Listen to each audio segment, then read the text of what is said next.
आप सुन रहे हैं के ढाका क्लासेस। भारतीय संविधान की हमारी श्रृंखला में आज हम एक बहुत ही महत्वपूर्ण और कह सकते हैं कि अक्सर नजरअंदाज किए जाने वाले पद पर बात करेंगे, भारत का उपराष्ट्रपति। बिल्कुल, ये एक ऐसा पद है जिसके बारे में ज्यादातर लोगों की समझ बस इतनी होती है कि वो राष्ट्रपति के बाद आते हैं। हाँ, या फिर हम उन्हें तब देखते हैं जब राज्यसभा में कोई जोरदार बहस चल रही हो और वो कह रहे हो शांत हो जाइए, बैठ जाइए। हाँ, सही कहा। लेकिन ये पद सिर्फ इतना ही नहीं है, इसमें बहुत गहराई है, एक संवैधानिक संतुलन है। तो आज हम उसी गहराई को समझने की कोशिश करेंगे।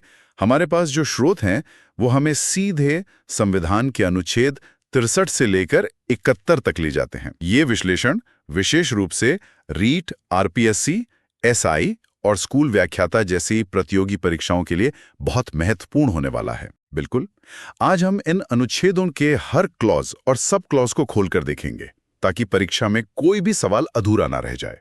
उपराष्ट्रपति का पद सिर्फ राष्ट्रपति का एक सहायक पद नहीं है, बल्कि ये राज्यसभा के सभापति के रूप में हमारी संसदीय प्रणाली का एक अभिन्न अंग भी है। तो चलिए शुरू करते हैं। सबसे पहला अनुच्छेद, अनुच्छेद 63, बहुत ही सीधा और सरल है। ये बस कहता है भारत का एक उपराष्ट्रपति होगा। हाँ, बस एक लाइन, सीधी सी घोषणा।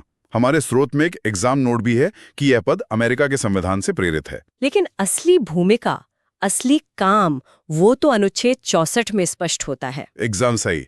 और यहीं पर इस पद का मतलब सबसे महत्वपूर्ण पहलू सामने आता है। अनुच्छेद 64 कहता है कि उपराष्ट्रपति राज्यसभा का पदेन सभापति होगा। पदेन सभापति यानी एक्स ऑफिशियो चेयरमैन। इसका क्या मतलब है? इसका सीधा सा मतलब है कि जो भी व्यक्ति उपराष्ट्रपति बनेगा वो अपने आप ही मतलब स्वतः ही राज्यसभा का अध्यक्ष भी बन जाएगा। ये पद एक दूसरे से जुड़े हुए हैं, साथ ही वो कोई और लाभ का पद धारण नहीं करेगा। अच्छा, लेकिन इसी अनुच्छेद में एक परंतु भी है, एक प्रोवाइजो। ये कब लागू होता है? हाँ, ये एक बहुत महत्वपूर्ण स्थिति है। ये तब लागू होता है जब उपराष्ट्रपति राष्ट्रपति के रूप में काम कर रहे होते हैं, जैसा कि अनुच्छेद 65 में बताया गया है। मतलब अगर राष्ट्रपति किसी वजह से अपने पद पर नहीं है? बिल्कुल। तो उस स्थिति में उपराष्ट्रपति राज्यसभा के सभापति के तौर पर काम नहीं करेंगे और नहीं उन्हें सभापति वाला वेतन मिलेगा। उस दौरान वो पूरी तरह से राष्ट्रपति की शक्तियों और वेतन के हकदार होते हैं। ठीक है, तो ये हमें सीधे अनुच्छेद 65 पर ले आता है, जो राष्ट्रपति पद में आकस्मिक रिक्ति या उनकी अनुपस्थिति से जुड़ा है। हमारे स्रोत में इसे दो रास्तों में, पाथ ए और पाथ बी में बहुत अच्छे से समझाया गया है, और ये फर्क समझना परीक्षा के लिए बहुत जरूरी है। पाथ ए बात करता है रिक्ति यानी वैकेंसी की। रिक्ति मतलब पद पूरी तरह से खाली हो गया है। हाँ, जैसे मृत्यु, पदत्याग या निष्कासन के कारण।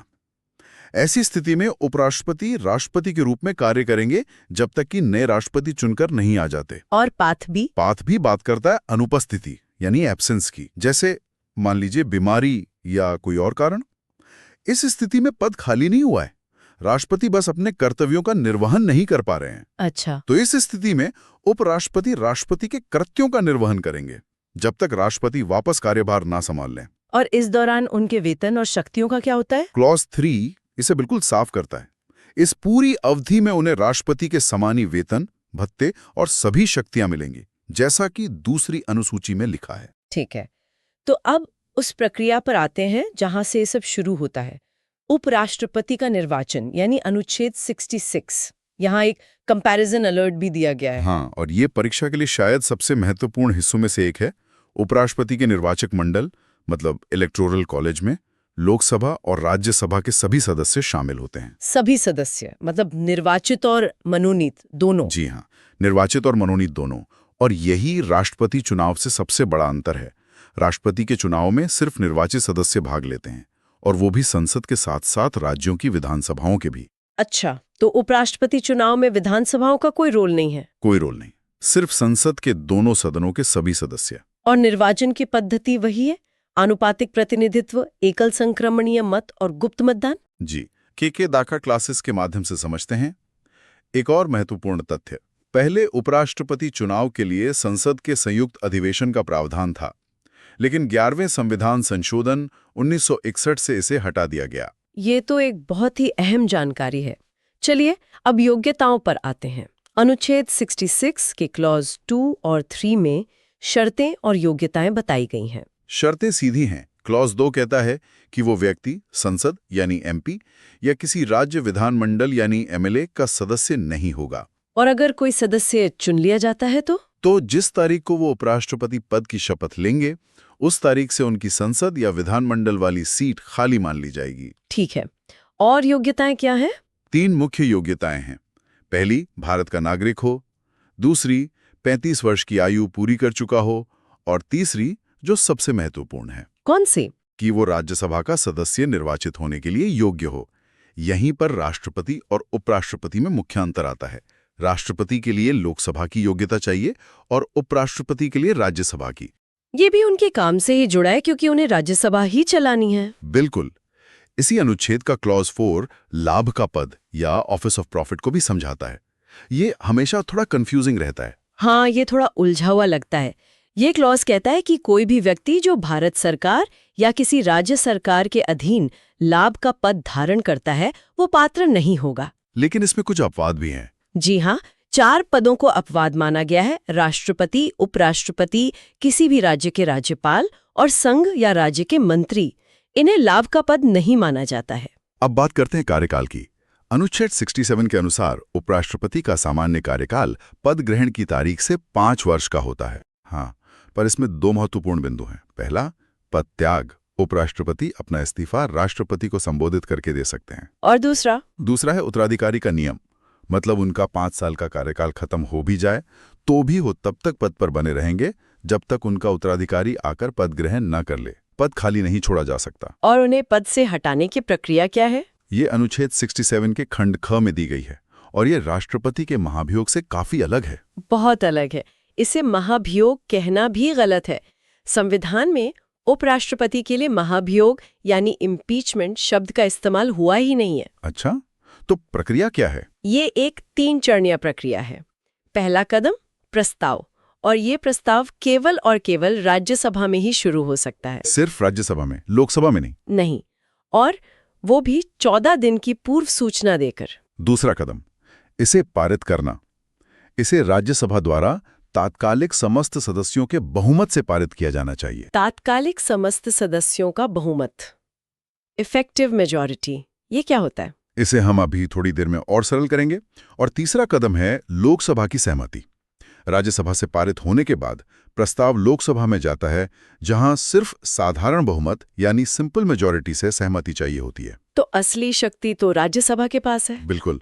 हटाने की प्रक्रिया की शुरुआत और उसका सबसे मुश्किल हिस्सा दोनों राज्यसभा के ही हाथ में है। अब आते हैं अनुच्छेद 68 पर।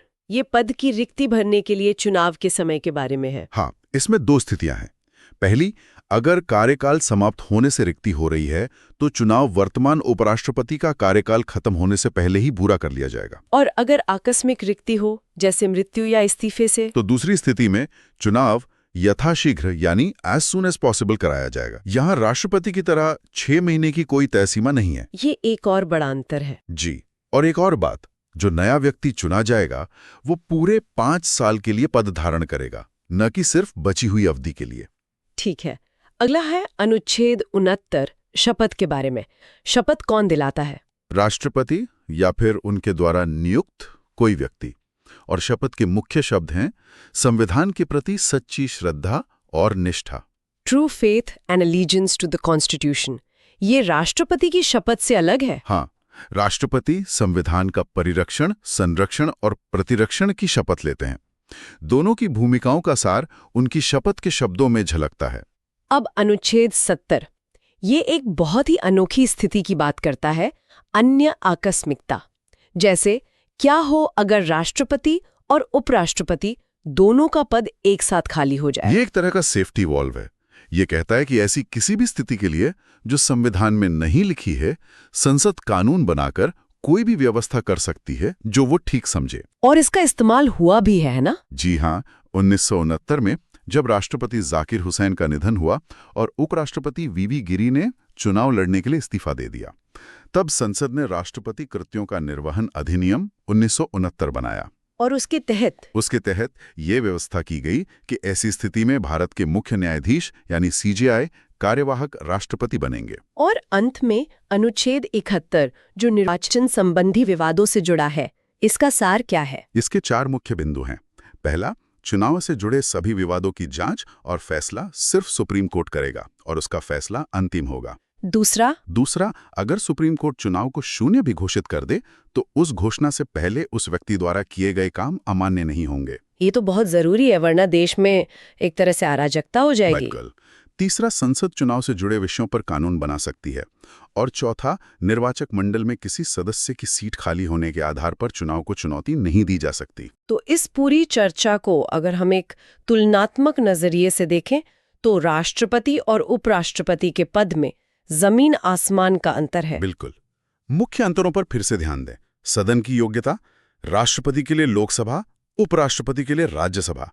निर्वाचक मंडल, राष्ट्रपति के लिए संसद और विधानसभाओं के केवल निर्वाचित सदस्य, उपराष्ट्रपति के लिए केवल संसद के सभी सदस्य। शपथ का उद्देश्य भी अलग है। राष्ट्रपति के लिए संविधान का परिरक्षण और उपराष्ट्रपति के लिए संविधान के प्रति निष्ठा। और हटाने की प्रक्रिया तो बिल्कुल ही अलग है। राष्ट्रपति के लिए महाभियोग और उपराष्ट्रपति के लिए राज्यसभा का संकल्प।